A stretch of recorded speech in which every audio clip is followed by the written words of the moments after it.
Let's offer the Lord is your prayer. In the name of the Father, and of the Son, and of the Holy Spirit. Amen. Father God in heaven, we come before you, Lord, with a contrite heart and broken spirit. Forgive us, Lord, from all our sins and all our shortcomings before you, Lord.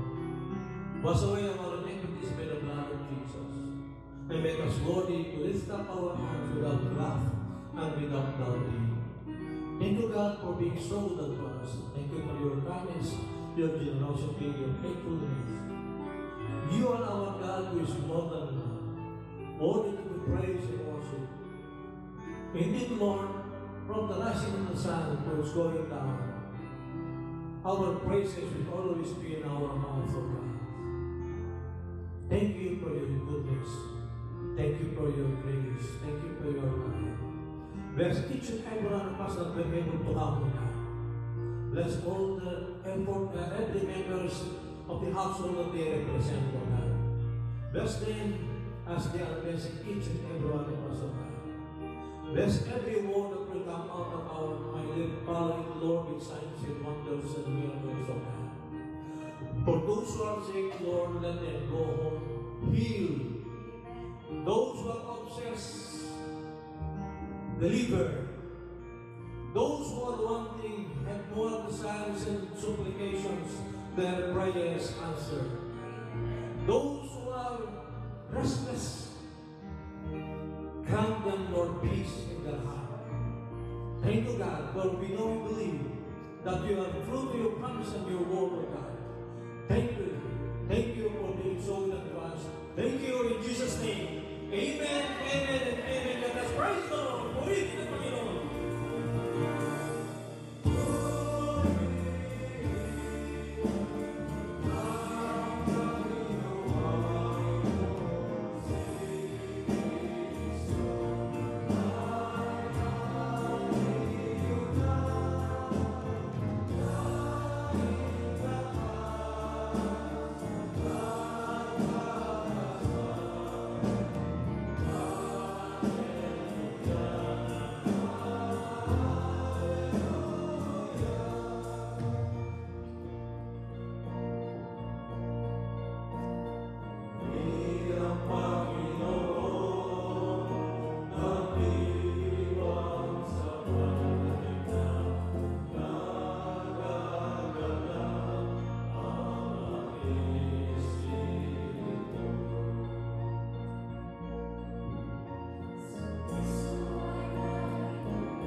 pong gospel will be taken from the Gospel of St. Matthew, chapter 28, verses 16 to 20. The commissioning of the disciples.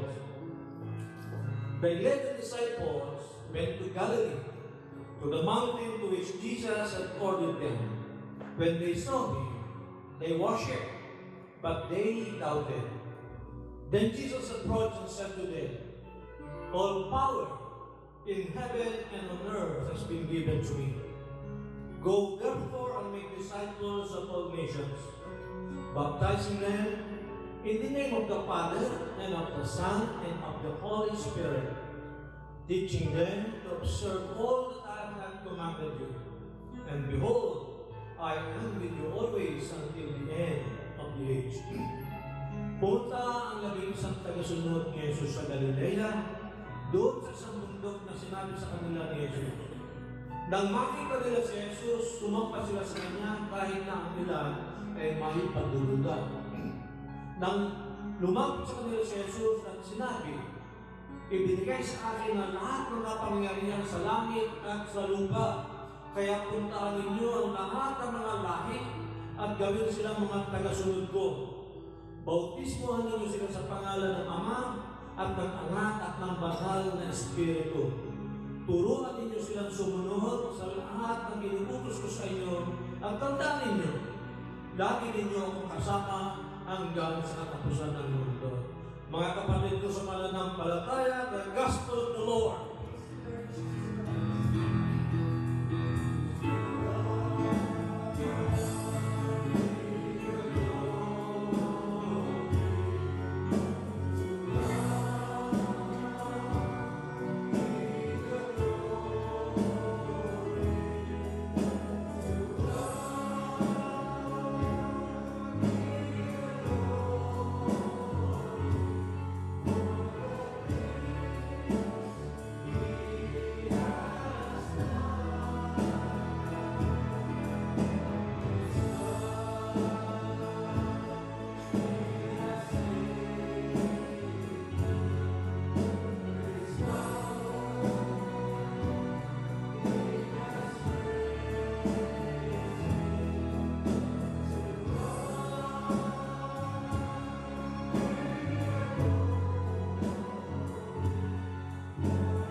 Pwede na kung kami support ng kapatid. This coming Sunday is the Ascension of the Lord. Amen. What is the significance of the Ascension? Do you know the meaning of this event for all of us?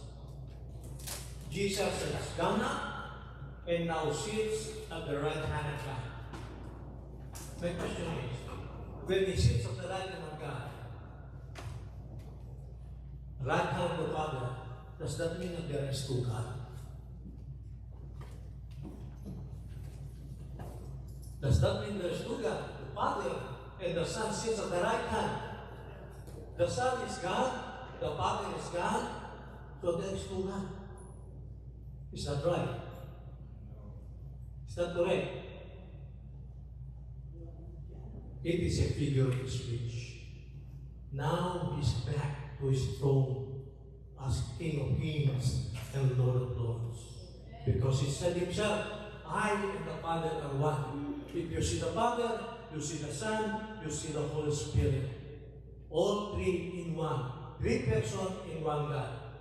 Now, John, the beloved, in the Spirit, was shown by the angel what was about to happen in heaven. He saw the victorious Lamb of God standing because he's victorious, right? And then it says that as if he was slain, the only one worthy enough to open the scrolls and break the 7 seals from the hand of the one sitting on the throne.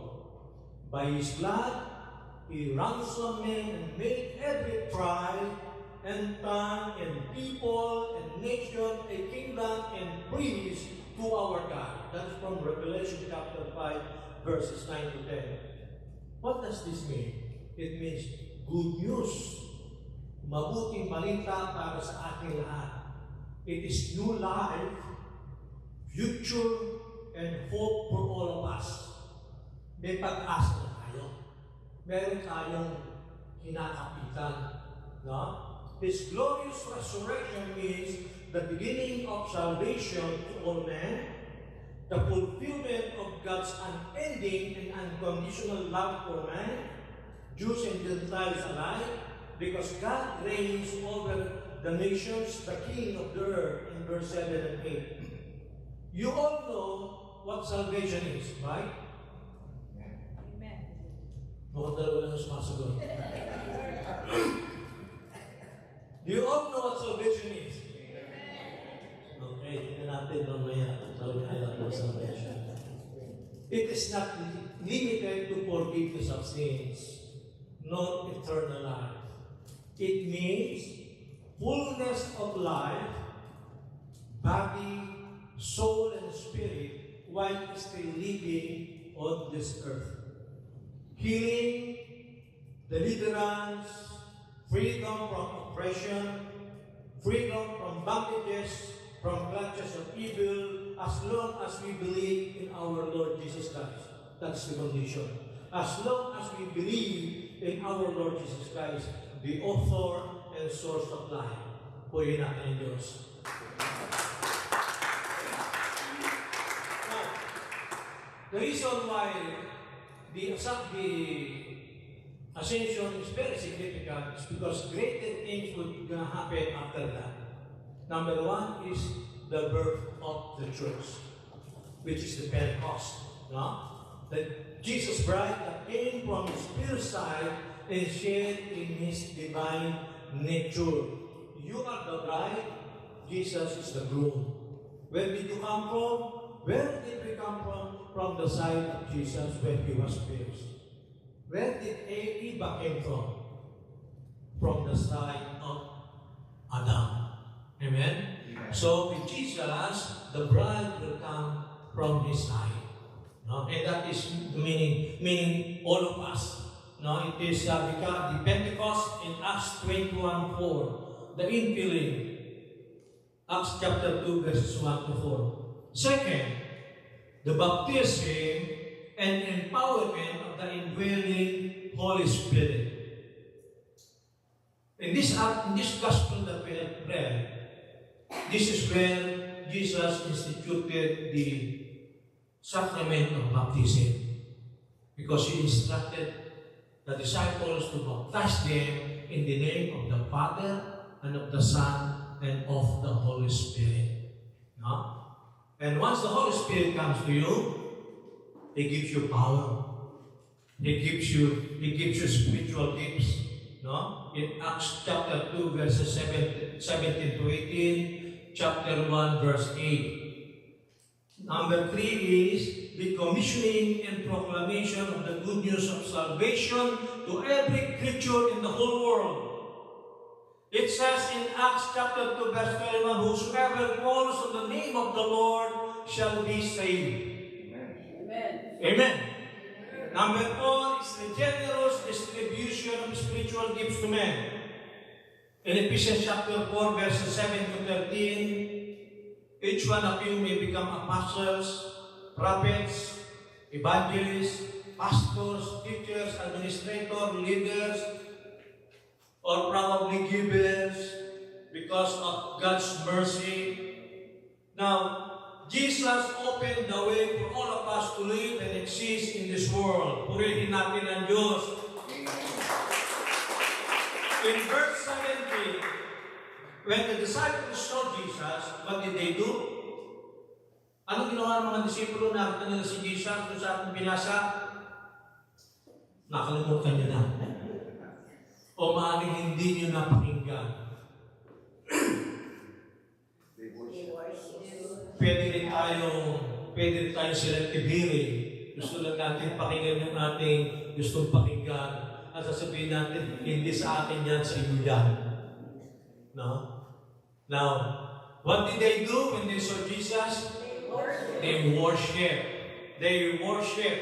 They worship because they had come to understand who Jesus is and how His coming is the culmination, meaning that yun ang pinakahurok of God's self-revelation throughout the history of His people. Secondly, His ascension marks the glorification of His divinity, kaluwalhatian ng kanyang pagiging Diyos. No? He has to be to where He came from to be crowned the King of Kings and Lord of Lords. It is the confirmation, the guarantee of this doctrine of our faith. We shall all rise from the grave with new, glorified bodies and ascend to heaven as Christ did. No? Lahat tayo magiging parang anghel ng Diyos. Babangon at aakyat sa langit. At kung nasaan, ang sabi ni Kristo, kung nasaan siya naroon, nandoon din ang kanyang mga kalusunod. Amen ba? Amen. Now, Jesus, before He ascended, He said to the disciples, "It is expedient for me to go to the Father, so I can send you my promised empowerment of the Holy Spirit, the Counselor." In John chapter 16, verse 7. The Holy Spirit, who is the Spirit of Christ, the Spirit of God, will be with us forever. Forever. No? Sabi nila, wala daw forever. Ito may forever. Christ will be with us. Iyan ang pangako niya sa atin. No? Kung hindi na tayo iiwan at hindi tayo bibiguin. Ang lahat ng pangako niya, lahat ng mga salita niya ay ano sa Tagalog yun? Gaganapin niya, tutuparin niya. Praise the Lord. Thank you. Now, without me, ang sabi ni Jesus, you are nothing. Amen. Huh? That is in John 15:5. You won't be able to accomplish anything. Besides, when I go, I will prepare a place for you. An assurance that we are going somewhere. Amen ba? Amen. Ang sabi nila, pag daw namatay ang tao, ay ang pagsisimula pa lamang ng ating buhay. Amen. Buhay na walang hanggan.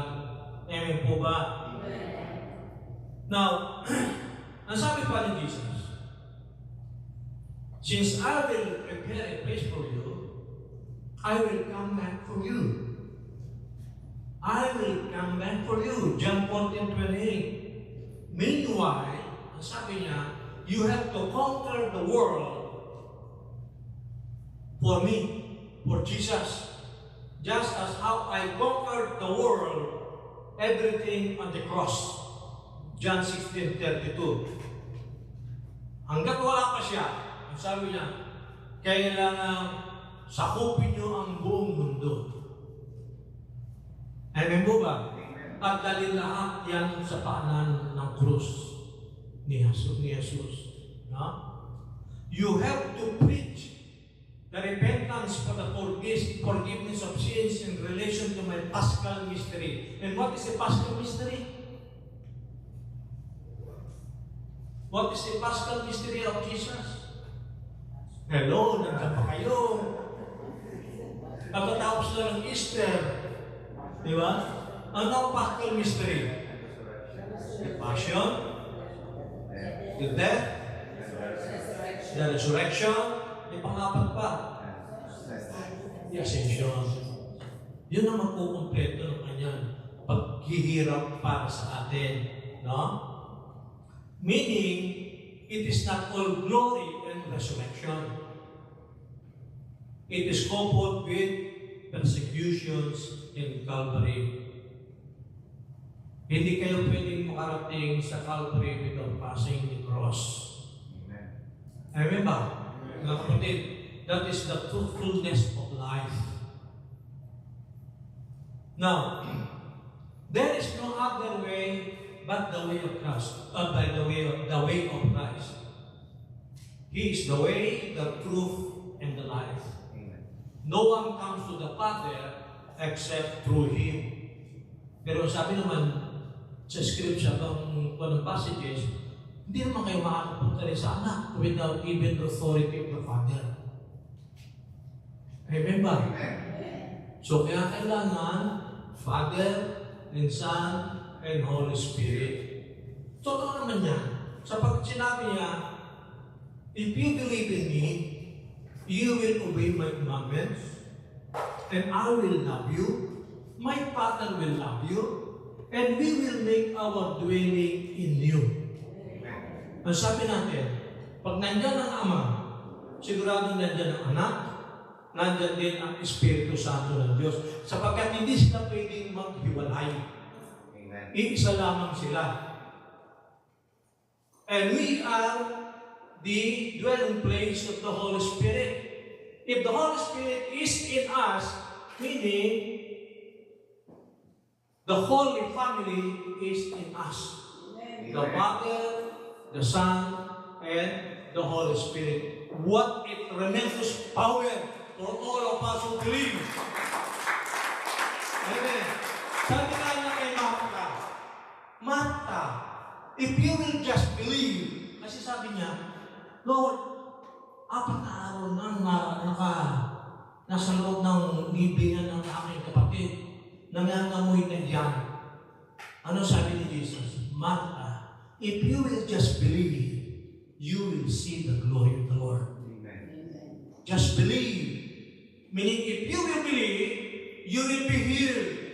If you will believe, you will be delivered. If you will believe, you will prosper. Amen. Amen? If you believe, you will become victorious in everything in this life.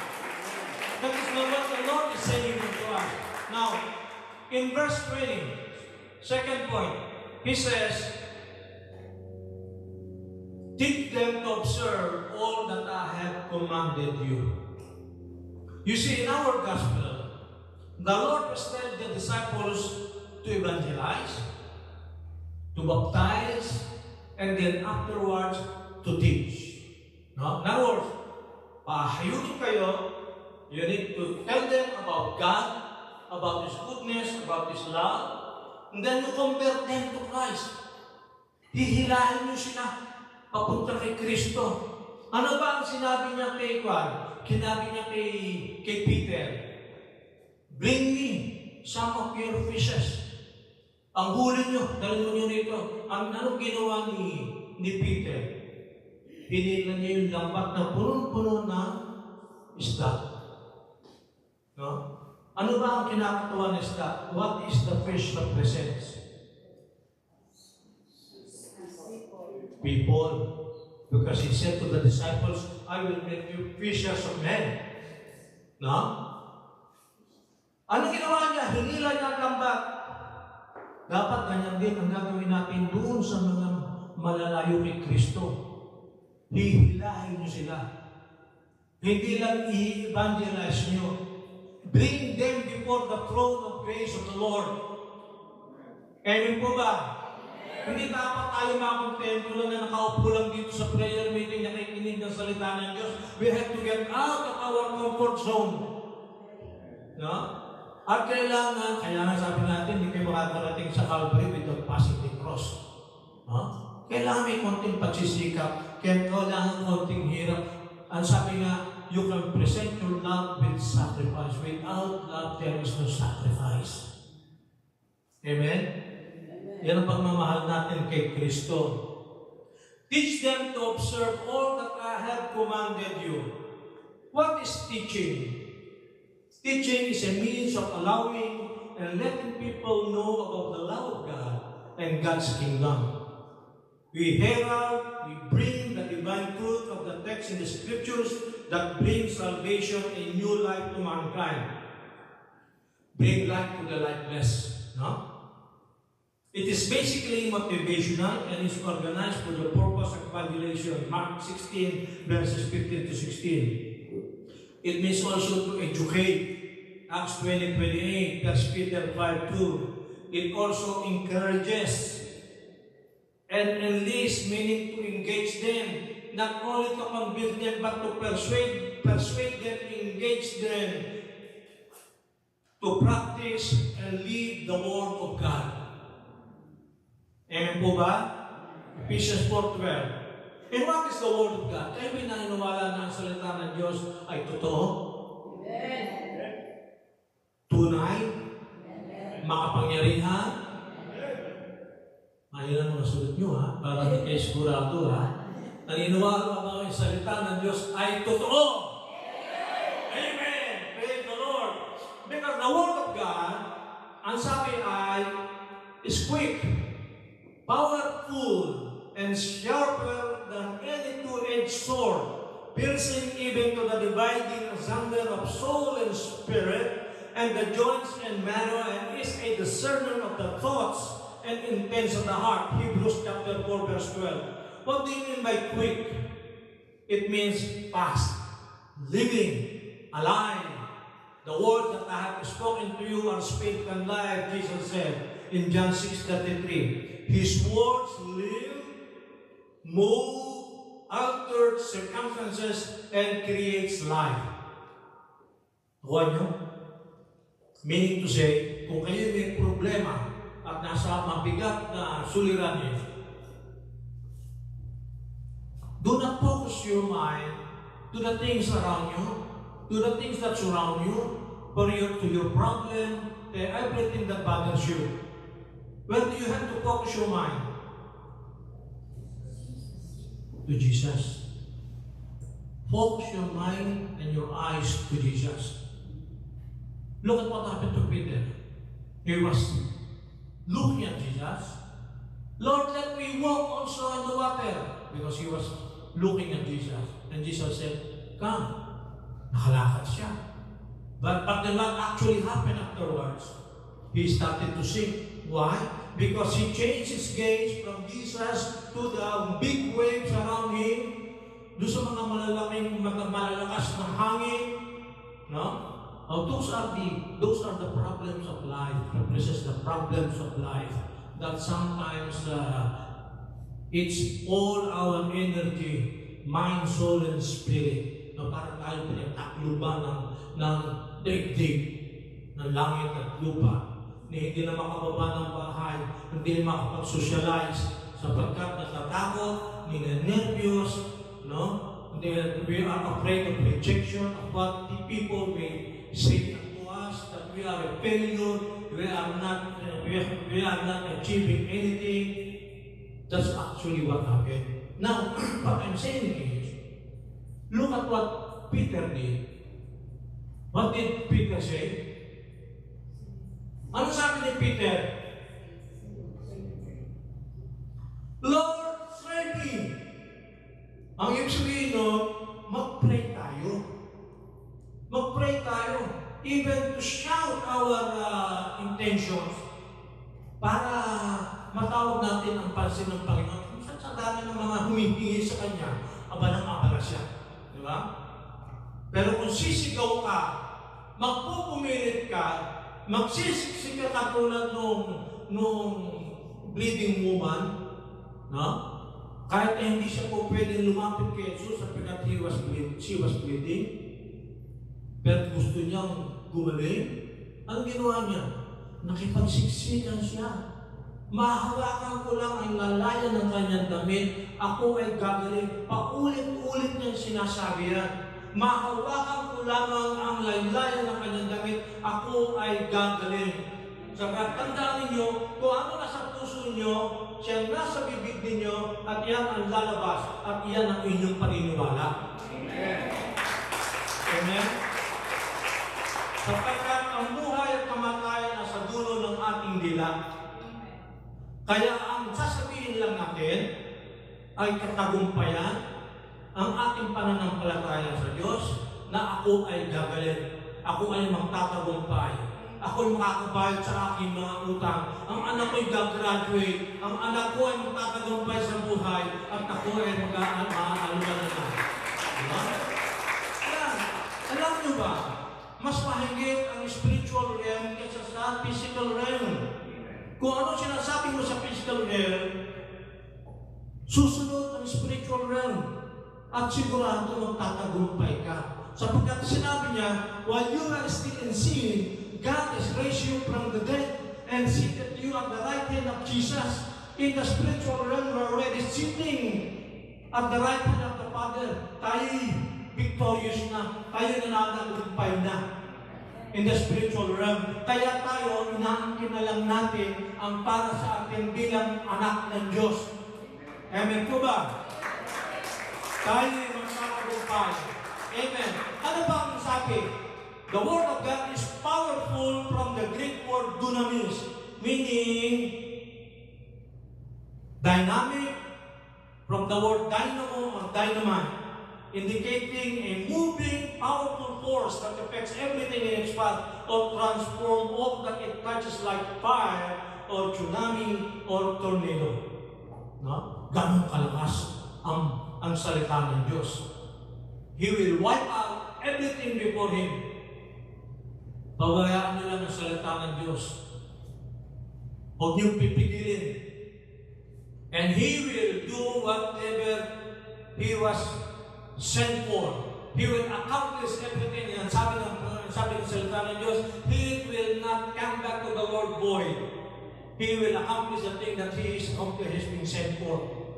Kung ano ang purpose ng kanyang pagpapalabas ng salita, yun ay gaganapin niya, tutuparin niya. Ano pa? The Word of God is sharp, matalas, able to pierce, able to divide and sever. The Word can produce changes within you. Can change circumstances around you. In your thoughts about yourself and others, your motives, your attitudes, your habits. It has powerful effect upon the circumstances around you. When all seems hopeless, Christians can rely on His Word to change the circumstances dramatically. So some Christians, you do not focus your mind and your eyes on the things around you that bogs you down, except look at Jesus, because He is capable of changing things, changing your circumstances for your own good. Amen. Amen? And that is our God. He is so powerful. It only depends upon your faith. For example, God has promised you, pinangako sa inyo, I am the God that healeth thee in Exodus chapter 15 verse 26. You can boldly say and claim, with His stripes I am healed. Isaiah 53:5. With His stripes I am healed. Napagtagumpayan na niya sa krus. Ipinako niya sa krus ang karamdaman at sakit ng tao. Hindi dapat nagkakasakit ng tao sa totoo lang. No? Kaya, nakakita na ba kayo yung sinalik papaglit tapos siya pang bibigay sa inyo ng karamdaman? Doesn't power, doesn't make sense. No? Kaya niya ipinako sa krus ang mga karamdaman ng tao. Now, because God has promised you, give and it shall be given unto you, good measure, pressed down, shaken together, and running over, they will pour into your lap in Luke 6:8. You can boldly say and claim, I will not gonna worry about anything. In everything, with prayer and thanksgiving, I will make my request be known to God. Amen. Kasi nag-pray kayo. Sinabi nyo sa Kanya kung ang pangailangan nyo. Hindi kayo po pwedeng tumahimik lang at sasabihin nyo, alam na ng Diyos kung anong pangangailangan ko. Amen. Ilan sa atin ang guilty sa ganoong paniniwala? Marami. No?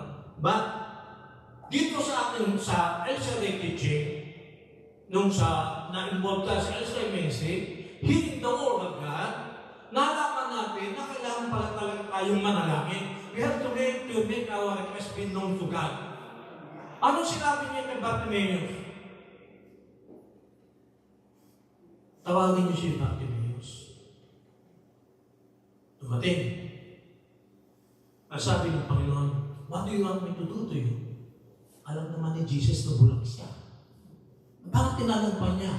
What do you want me to do to you? Meaning to say, anong gusto mo? Anong pangangailangan mo? Sabihin mo sa akin.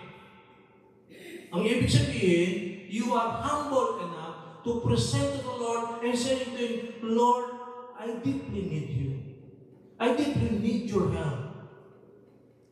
I need something from you. Pinagaling ka ng iyong pananampalataya, ang sabi niya kay Bartimaeus. Praise the Lord. Tuloy natin ang Panginoon. Now, Jesus' teachings among others include basically repentance. From Luke 24 verses 47 to 48, it says there, repentance for the forgiveness of sins would be preached in His name to the whole world, starting in Jerusalem. And in verse 48, you were witnesses of these things. Ang ibig sabihin, kung natanggap nyo ang pagpapala ng Diyos, naramdaman nyo ang kanyang kabutihan, kinakailangan gantihan natin. Amen po ba? Amen. The question is the commissioning of the disciples restricted to His original disciples? Yung sinabi niya, make disciples of all nations. Go therefore from disciples of all nations, baptize them in the name of the Father, Son, and the Holy Spirit. Sila ang ba yun? Ano pala sagot?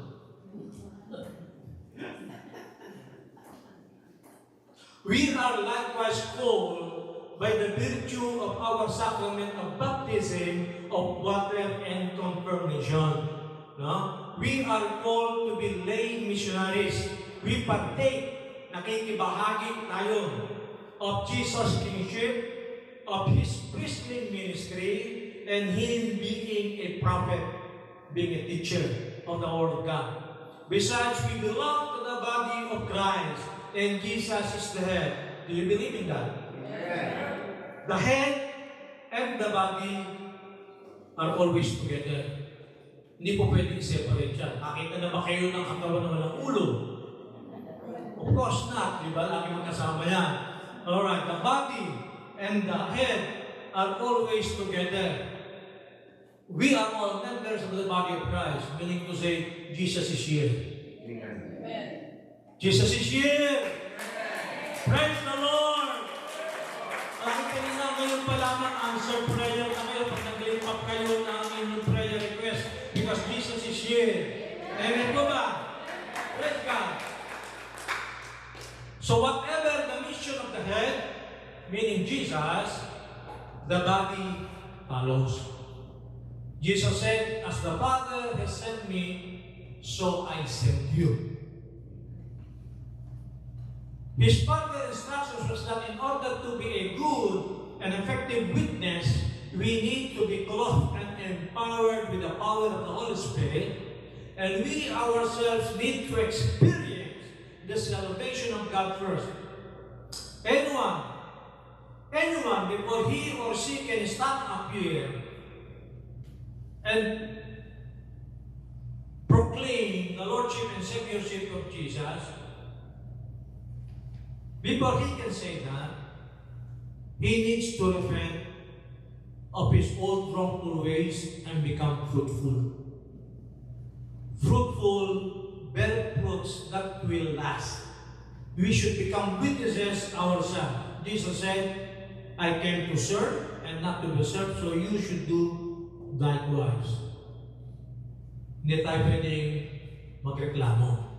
Hindi natin pwedeng sabihin, Lord, natanda na po ako, masakit na po tuhod ko, hindi na po ako po pwedeng humayo at magpahayag ng inyong salita. Nakita niyo si Brother Mike, hindi na nga makapagsalita, pero nakaupo pa rin at papahayag ng salita ng Diyos. Till his last breath. We should follow likewise. He should be our model of being a good Christian in serving the Lord. No? John the Baptist preached repentance for the forgiveness of sins in Luke chapter 3 verse 3. Sinasabi ko lang sa inyo ito for you to know the importance of repentance. Jesus preached repentance for the kingdom of God is at hand at the start of his ministry. When he came to know that John the Baptist was killed, he started his own ministry. No? At ang unang-una niyang sinabi is repentance. Repent because the coming kingdom of God is at hand. Mark chapter 1, verse 15. Peter proclaimed, repent and be baptized for the forgiveness of sin in order to receive power when the Holy Spirit comes upon you in Acts 2, verse 13. He further said that the promise of the Holy Spirit is made to you and to your children and to all those far off, whomever the Lord our God will call, in Acts 2:39. Repentance is more than just being sorry for the wrong things that you have done and still doing. No? It involves a decisive action to completely stop from committing sins and turn around and start a new life in the power of the Holy Spirit. And that should be coupled with honesty and humility. Honesty, admitting that there are things in our lives that are wrong and need changing with God's love. Amen po ba? Amen. Alright. Siyang lawas na lang. Pwede pa tayong magsayo. Close our eyes. Lift up our hands to God. We will lift up our prayer request later on. But first, I would like you to close your eyes and picture unto mind our Lord Jesus Christ while our choir is singing, Come Holy Spirit and fall afresh on me. Connect to Jesus. Connect to Jesus. And tell Him you are sorry for your sins, that you made a mistake. Ask Him to come to your life.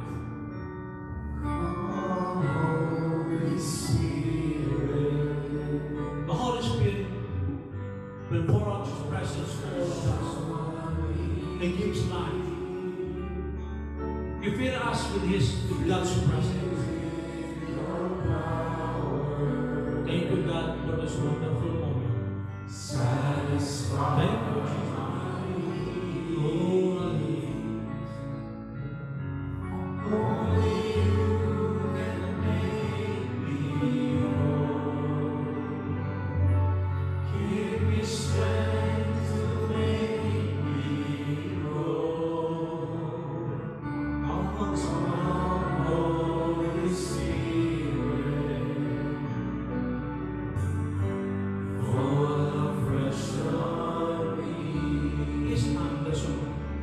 And repeat this after me.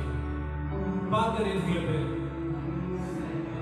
Yahweh El Shaddai, we come before you, your holy presence, acknowledging that we indeed sin against you in thoughts, in words, and in deeds.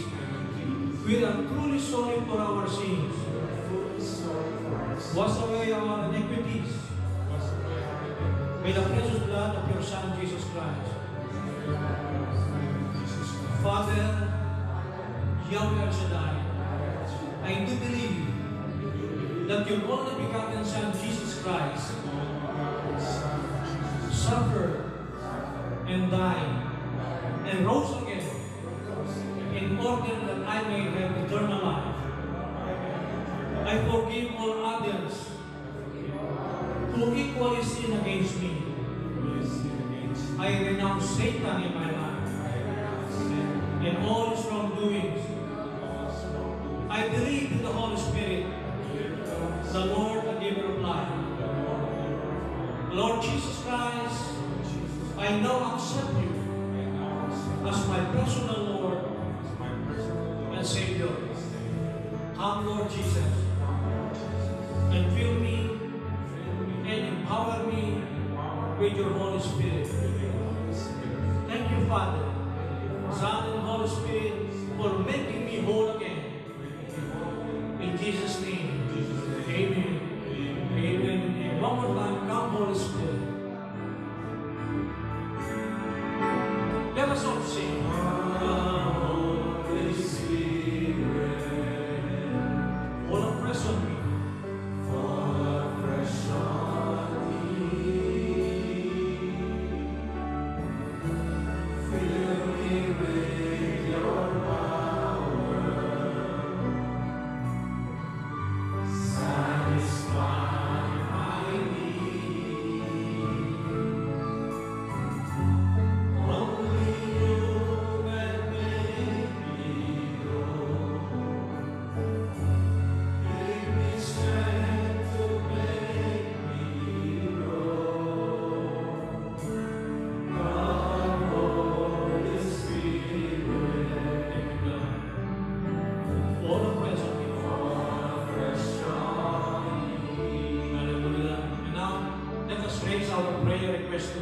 our love offerings.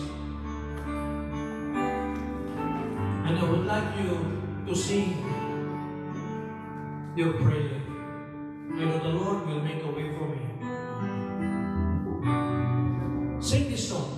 Sing your prayer to God. Because St. Thomas Aquinas said, when you sing your prayer, you are praying twice.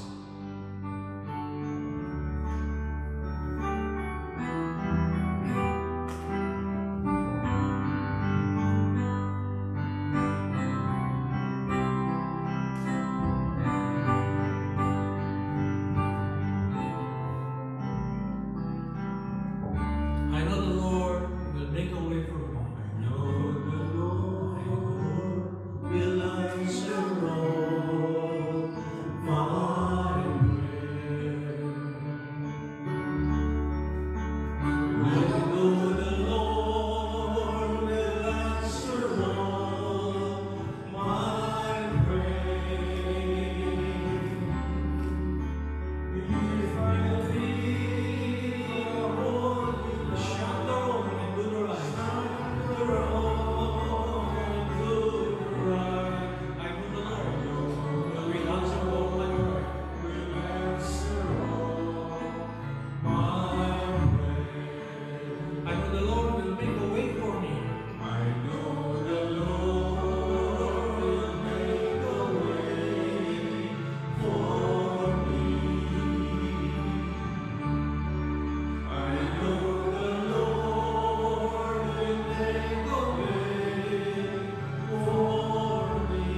If I leave you all alive, if I lead a holy life, shun the wrong and do the right, I know the Lord will answer all my prayer. Father God, thank you very much for this wonderful holy moment that we can give up our prayer unto you. Thank you, God, for the fruitfulness of your word and your promises to all of us. We are claiming and holding on your promises. We know, Lord, that you promise that you will never abandon us nor leave us, O God. And Lord, you said that we just make our request made known unto you. Father God, nandito po sila sa harap nyo. Hawak-hawak sa kanilang mga kamay, ang kanilang mga panalangin, alikain sa buhay, ang kanilang mga pangarap, ang mga kagustuhan nila, Panginoon. Pati na ang kanilang mga mahal sa buhay na wala rito, Panginoon, being represented by each and every one of them. Touch them by the power of the Holy Spirit, O God. At inaangkin po namin ang kasagutan sa aming mga panalangin. In Jesus' name, Amen. Amen. Amen and amen. And Lord, for those who are sick, touch them from the crown of their head to the sole of their feet. For those who are being oppressed, I break the power of the spirit of oppression in the name of Christ Jesus. Father God, thank you for answering our prayers in Jesus'